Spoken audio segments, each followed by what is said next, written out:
एक समय था जब भारत में कार का मतलब ही होता था मारुति 800। लेकिन सोचिए, जिस कार को खरीदने के लिए लोग सालों इंतजार करते थे, वही कार धीरे धीरे सड़क से गायब कैसे हो गई। और मजे की बात यह है कि उस समय मारुति 800 सिर्फ एक कार नहीं थी। कई जगहों पर वो स्टेटस, पहचान और रुतबा दिखाने का तरीका बन चुका था।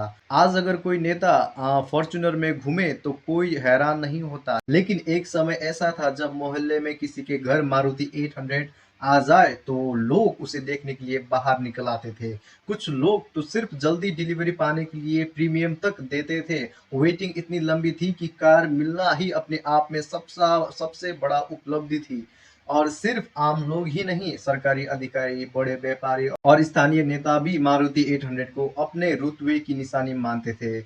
उस दौर में मारुति 800 का मालिक होना एक स्टेटस सिंबल बन चुका था। फिर एक गलती हो गई। मारुति 800 कभी सिचुएशन के हिसाब से बदली ही नहीं। दुनिया बदलती रही, लोगों की सोच बदलती रही। लोगों को बड़ी कार चाहिए थी, ऊंची कार चाहिए थी, ऐसी कार चाहिए थी कि जिसे देखकर लोग कहे, वाह क्या कार है।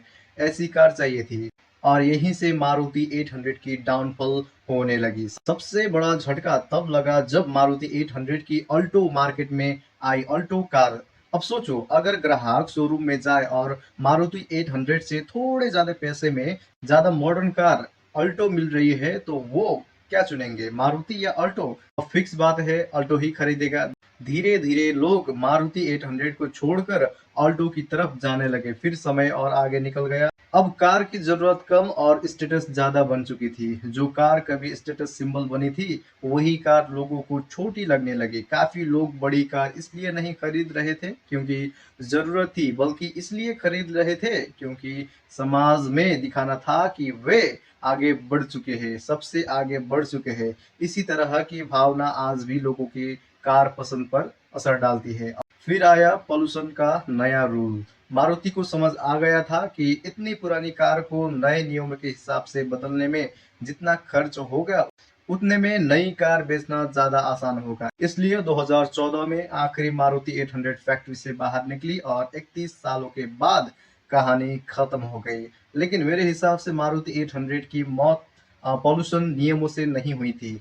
उसकी मौत उस दिन शुरू हो गई थी जब लोगों ने कार को एक सफर का साधन नहीं समझा था, अपनी हैसियत दिखाने का साधन ज्यादा समझ लिया था। क्योंकि सच कहूं तो मारुति 800 सड़क पर नहीं हारी थी, वो लोगों की बदलती सोच के साथ हार गई थी। पेज को फॉलो कर लो, मिलते हैं अगले वीडियो में, तब तक के लिए बाय बाय।